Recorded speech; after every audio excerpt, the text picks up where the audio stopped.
En el plató pequeño tenemos una mesa de sonido Presonus, no es la Yamaha que teníamos en el plató grande. Entonces esta mesa de mezclas se comporta de una manera un poquillo distinta.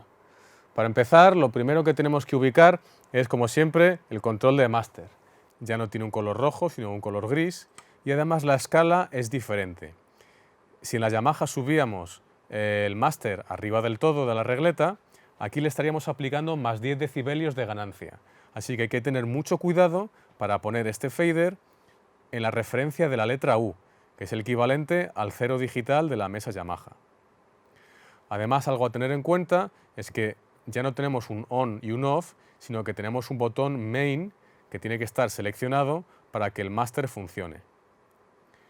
Y por último, debemos trabajar con un volumen adecuado en el control de realización. Para eso utilizamos el botón o el potenciómetro de Monitor Out hasta que encontremos un volumen adecuado de trabajo dentro de la sala. Así que tenemos la combinación de tres factores para que suene el sonido en el control de realización de la mesa pequeña. Por un lado, el máster al nivel 0, que en este caso está indicado con la letra U. No está subido arriba, sino que encontramos el nivel 0. Por otro lado, buscar un volumen de trabajo en la sala con el Monitor Out que nos parezca confortable. Y por último, tenemos que tener siempre activado, en este caso, la pestaña Main. Ya no se trata de un on y un off, sino que esté pulsado o no esté pulsado. Lo siguiente a tener en cuenta con la Presonus, igual que nos pasaba con la Yamaha, es el etiquetado que tenemos encima de todos los faders. Nos indica por dónde nos están entrando los micrófonos que tengamos en el plató, o el reproductor de sonido, el grabador o el U-Mix. En esta Presonus tenemos todos los canales dentro de una sola capa. En la Yamaha teníamos de la 1 a la 17 y de la 18 a la 32. En este caso facilitamos el acceso con un etiquetado donde todos los canales, todas las fuentes de sonido están en esta capa. Varios micrófonos del 1 al 4, U-Player, U-Mix y el reproductor de sonido. Para que se metan dentro de nuestra mesa no tenemos más que levantar los faders hasta que encontremos su sonido. El equivalente a la vista de Home que teníamos en la Yamaha es apretar el botón Input y el botón Output.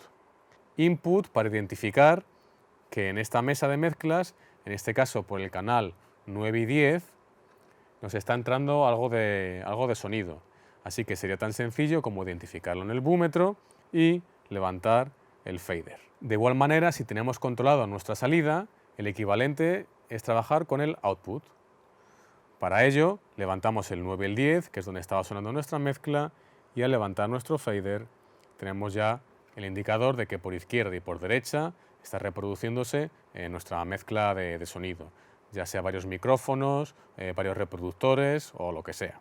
Por lo tanto, el equivalente al home en la Yamaha lo tenemos en estos dos controles. Input para identificar por dónde nos están entrando las fuentes de sonido y output como regulador del volumen de salida. Encima del etiquetado que nos encontramos en los faders tenemos dos controles a tener en cuenta. El primero es el Select. El Select significa que este canal, en este caso el del U-Mix, queda seleccionado para aplicarle posibles procesos de efectos, ya sea una reverberación, ya sean panorámicos. Como es un control posterior y es un control avanzado, simplemente os lo dejo enunciado.